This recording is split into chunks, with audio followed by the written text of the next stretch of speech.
Mga ka-astro, share ko sa inyo yung aking ginagamit na sky map kapag nagbi-visual observe ako. Narito po siya. Pakitakso po sa inyo. Okay. Ito po siya.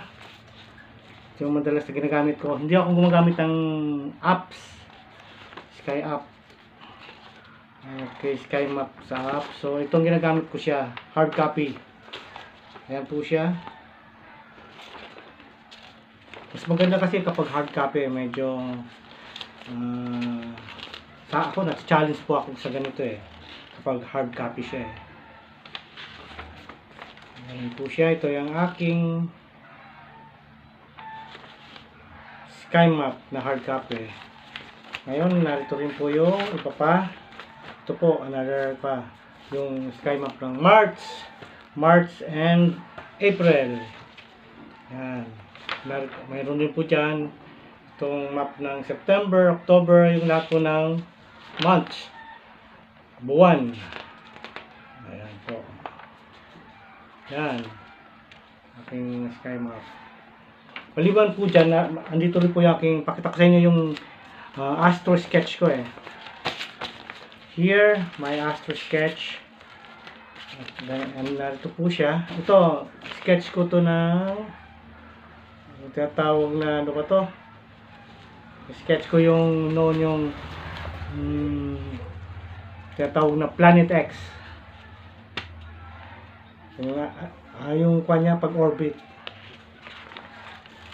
Ito yung other mga bakong sketch. Maliban dyan, mayroon akong sketch ng Jupiter. Ito po siya. Ilang days ko po to, ilang night, sunod-sunod na pinag-visual observe ko yung Jupiter, lalong-lalo na yung mga buwan niya, mga moons, and then yung sketch ko po siya. Gamit ko po dito ay ang aking ginawang 4.5 inches na Dobsonian. Ang focal length niya is 900. Ito po siya.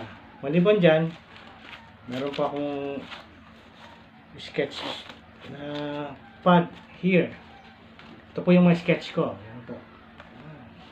Maganda kasi mag-sketch. Maraming time nga lang ibubuhos nyo.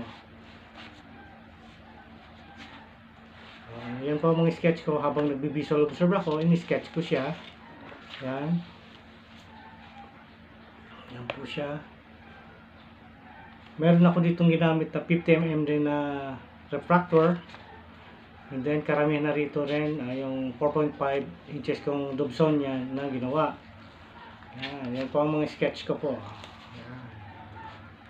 Gumamit pa ako rito ng HB na pencil. Tapos brush para pang shadow niya. Yan pa yung nakita ko yung medyo merong kuha siya. Cloudy, so I use this brush. Yan, ito Seven Sister. Ito aking Big Dipper. Ito Antares to. Here, mga sketch ko po. Yan. Yan.